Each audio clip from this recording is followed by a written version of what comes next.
talk about note-taking strategies. So this strategy we want to look at today is for textbook note-taking. Right now, when you guys get textbook reading assignments, you may flip through the pages, read through, finish, and not really remember at all what you've just read. If you're trying to take notes, maybe jot down important information, you might find yourself just writing the bolded terms, definitions. That's something I used to get caught doing. And then you're kind of still, even though you've taken notes, you still can't really remember what exactly the chapter was about. So today we're going to look at a method called the SQ4R textbook note-taking strategy. Sorry, a textbook reading comprehension strategy is a better description. So this is a strategy that's going to help you get more out of your textbook readings. So it's going to help you understand the material more. It's going to help you with your comprehension of what you've just read. It's going to help you retain the information, so remember, actually put that in your long-term memory so that you'll be able to recall it later. And it's going to help you prepare for exams by giving you study notes in the process of actually doing the note-taking. So it's a really neat strategy. I want you guys to think about how you're going to apply this in your current classes. Okay, so over the next half an hour or so, we're going to be going over what the strategy is. We're going to do a group exercise to practice it.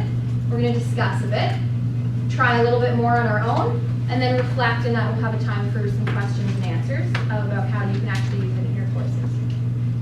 All right. So I've handed out a handout for you that outlines all these steps as well, but you can look up on the slide for more of a picture example of what we're going to be doing. So the first step in the reading strategy is to open your textbook, and instead of just starting at the beginning and reading through the textbook, it's to survey the chapter. So what that means, number one, before you read, ask yourself, what do you already know about this topic? So when you read the title, you want to think, okay, is it familiar? Is it not familiar at all? What do I already know? And what don't I know? And then, once again, you're not just going to start at the first paragraph, you're actually going to start at the end. Oftentimes in a textbook, and every textbook is a bit different, but you will have a chapter summary or some sort of synopsis at the end of the chapter that kind of ties everything together, highlights key points. Sometimes it's in the form of one of those special colored boxes and it's just bullet points of important facts. So for instance, in our communications textbook, it has usually a checklist, all right, of little things. So you want to read that first. Read through the summary, and that helps you figure out what are they saying was important in this chapter. So the reason you read that first is because then when you do go back to read the chapter, you already know in the back of your mind what the author has highlighted as being important, which kind of tells you the main things that you're probably supposed to pull away from it as well, right?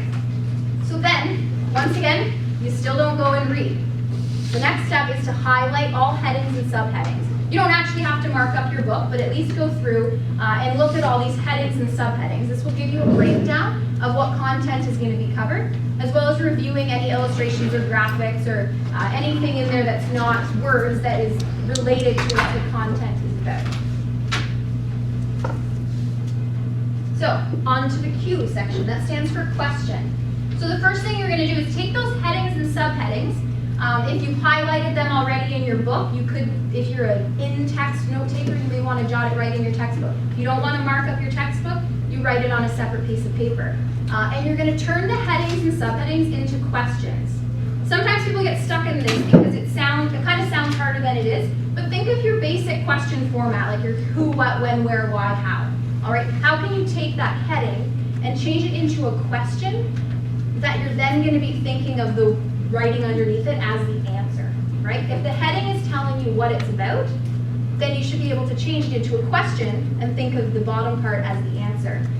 So you're going to write these questions down in your notes with room beneath them to fill in the answers. So I put an example on the board. This was one of my husband's university science textbooks, and I don't even know if I can probably read the words there. But the main title here, effects on neuronal activity on glial cells. Do I sound like I know what I'm talking about? I don't. So I changed, for instance, that to what effects does neuronal activity have on glial cells? All right? So then another one is a subheading up there said a cautionary note. So I changed that to what should we be aware of? All right, or what should we be warned of? All right, so it's simple to turn the headings into questions. You don't want to overthink that part, because the other thing is, as you go through and as we get to the next step, you might find yourself tweaking the questions. Because you could frame the question there, and then when you're reading, realize that doesn't answer it at all. In which case, you want to change the question to show exactly what the answer is. The answer is the important part. That's the meat. That's what you're going to be writing down for your notes. Everybody with me still? No questions at this point? Okay. So the first R. So it's SQ4R. So we have 4 R's to go through. The first R is read. So you're going to read through each section and look for answers to your questions. So you want to go section by section. You don't need to read the whole chapter all at once. This also helps you kind of break down. You don't need to do an entire chapter in one sitting if it's a really long chapter. You want to make note of vocabulary. So like we mentioned before, if you're in the habit of only pulling out the bold words and the new terms, you're probably missing more, but that's still important. You still do need to make note of new vocabulary or highlighted words that the text emphasizes. The third thing there is you want to take your notes in your own words. It's very tempting to just transfer exactly what they've written and jot it in your notes. But the reality is you're going to remember or understand something a lot more if you've translated it in your own mind, right? If you can put it in your own words, you're going through the process of making it make sense to you first, and you're going to be much more likely to actually remember that, as opposed to just copying something from the text, where you may know, okay, I think this is the answer, but I don't even really know what that answer means, right? So you do want to take your notes in your own words. Taking notes is not just a matter of copying things right out of the textbook. It's about really understanding it and writing it down so you can remember it, right? All right, and then you want to reread any pictures, diagrams, illustrations that you looked at originally in the surveying thing. Now they're going to make a little bit more sense to you. You're going to be reading through and you're going to realize, oh, that must connect to this graph here. And you're going to make those connections and read through it, and once again, jot down any notes that you think are important. And down there in the corner, it says slow down if the material is too heavy or difficult to understand. I know a lot of you, I haven't seen your textbook for things, but with students I've worked with before in your program, courses on child development and the theorists, it can be very heavy. It can be a lot to take in. It can be a lot to read through and go from one to another and mix them up. If the material is too heavy or too convoluted, just slow down. Okay? It's as easy as just take it one at a time. Don't overload yourself by trying to cram it all in, and just take your time with it, right? You need to, sometimes textbooks can be a bit overwhelming when the chapter's covering so much, or it's material that you initially don't understand and then you kind of feel like you're doomed for the rest of the chapter. We don't want that to happen. Biggest point of clarification would be to ask your instructor if the content is something you're just not getting. Like you couldn't even possibly put it into your own words because you have no idea what it's saying. Talk to your instructors. Ask for that clarification early, because the night before the exam is not a good time. Okay? All right, so the second R is recite. So you want to orally test yourself by asking yourself these questions, so those questions that you've written your headings into. You want to ask yourself the questions and see if you can recall the answers. And when I say, I mean out loud. Like, okay, it's a little awkward to do that alone, or maybe if you're in the library and there's people around you and you're talking out loud, maybe find an appropriate place for it. But if you're in a group, talk about it. Read your notes out loud, ask each other questions, cue cards. So the third tip there is create memory cue cards for information you have trouble recalling. Even information you feel like you can recall, but maybe you want to keep reviewing.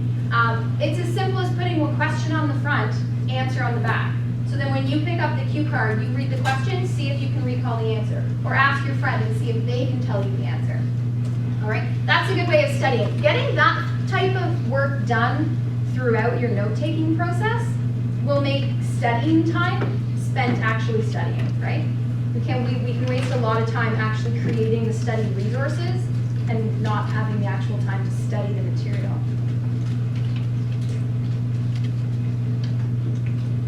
So review. You want to make reviewing your notes a regular part of your schedule. Okay, so this is one of those things that sometimes students have a hard time factoring in. But the reality is, even if you have 15 minutes before class and you're heading into class, you you have done the textbook readings, you made notes for it, review them, right, before you come into class. Because then when you come into class and you're hearing the lecture on it, you're going to be familiar, like it's going to be fresh on your mind, the content. You're also going to have the opportunity then when you hear something to add to your current notes or clarify something. Maybe you misunderstood something in the reading and you're going to catch that because that's coming up right away and you had just reviewed it. Review right after class as well, so you can add any additional material or change anything. It just kind of gives you one final exposure to that content before you leave the classroom or before you head into your next class. So they say in order for something to get from our short-term memory to our long-term memory, we have to see it 7 to 10 times, okay? So if you think about that content, hearing it in class once, reading it in the textbook once, reviewing it before exams, well, that's only 3 times, right? It may not be totally secure, whereas if you review regularly, if you're talking about it with your friends, if you're studying repeatedly, not just quickly reviewing before the exam, you can get up to that 7 to 10 times. You can be exposed to it in any way. It doesn't have to be just reading it. It could be talking about it. It could be anything. You're going to be much more likely to remember what you actually reviewed. Okay?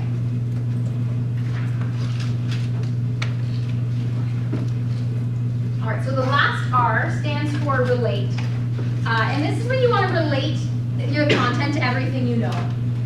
The most important that you've got to kind of step back and think of your course as a whole, right? Content that's covered oftentimes won't just stand alone, right? So when you're hearing about one theorist of child development, sorry, that's always my go-to example, but if you're hearing about one theorist and you already have studied another, you're going to be wanting to relate the two. Okay, what's different between those two? What's similar, right? Connecting it. Connect it to other things you know, and it could be stuff from class, it could be stuff from the readings, it could be stuff outside of life, like life experience. You may know a child that demonstrates something that is mentioned, like, you know what, I think they were right on that. This is a real life example when I've seen that in a child. So think of things like that. Using mind maps as a study way, it's a very visual way of learning and studying, but if that's your style, if you like seeing things laid out, drawing connections, that's a great way to do that and actually see your course then as a whole as to how it connects to each other. Okay? So we're going to do a bit of an activity in trying to put this into place. So you all have a textbook, whether it's for this class or whether it's for another. And in pairs or table groups, small groups, I want you to get together and you're going to do the survey and question steps of this strategy. So I have them listed here. On the left is survey, on the right is question. So you're going to go through with your partner, look at, okay, what do we already know about this chapter? Then start at the end, read the summary, highlight all headings or subheadings. Once again, if it's not your book and you don't want to highlight it, you don't have to. And review any of the illustrations and graphics. Next step is to questions. So I want you to, on a separate piece of paper, turn some of those headings into questions and write those questions down underneath, with room underneath for us to jot in the answer. If you only have time to get through a couple headings, that's fine. If you have a long chapter, I'm not expecting you to do the whole thing. This is just a practice exercise to get you guys familiar with the process. So find someone around you if you just turn around and join them. Start there. Of caregiving styles, I would say responsiveness and demandingness, and then. All right, guys, I'm going to flip to the next slide for those of you that are ready to move on to the answer section. If you're still on the surveying in question, your handout outlines this exactly as you see it here, okay? So I'm not taking any information away from you. I'm just moving on for those that are ready. So the read column is on the left. That's what you're going to go through now. Now, we don't have time for you to read through your whole chapter. I understand that. So you just want to do it for a couple of headings and see how you can get the answers to your questions. The recite, review, relate, you can ignore right now. We're going to talk about that in a minute once you're done. Bring your attention back up here. And I just want to quickly discuss. So back to the survey question strategy. So we're going to pause the practice session right now. And I just want to hear some feedback. So what types of questions did you turn headings into? Does anyone want to share just one example? Tell us what the heading was and then tell us what the question you turned it into. Yeah? We had major dimensions of caregiving, the heading was, and we turned it into what are the major dimensions. Right. It was pretty simple, like straightforward. Yep. And that's exactly how it is. I know it's very easy to overthink it and think, how can I turn this into an intellectual academic question? That's not what we want. We want a basic rephrasing of the title to be a question so that you're looking at it for an answer. And the reason that is, and I know this is repetitive to a lot of the groups I spoke to individually, but the point of that is because then when you're reading with intent. You're reading with the intention of finding an answer, which is going to make you much more likely to actually grasp the content of that paragraph. You're going to see it in the context of it answering something, which is very much going to relate to when you're studying for exams. A question on the exam might be, describe the Montessori approach to education. Well, you may remember, okay, there was a paragraph in my textbook on Montessori, but I don't really remember what it said. Something about wooden blocks, I don't really know, right? So whereas if you're writing your notes, trying to answer what is Montessori education, you're gonna remember the notes from your answer, and it's gonna tie a lot more nicely to being able to actually answer a question about Montessori education. Does that make sense? Like, it's a very simple twist, just changing your perspective a little bit on what you're reading to actually gain a lot more from it.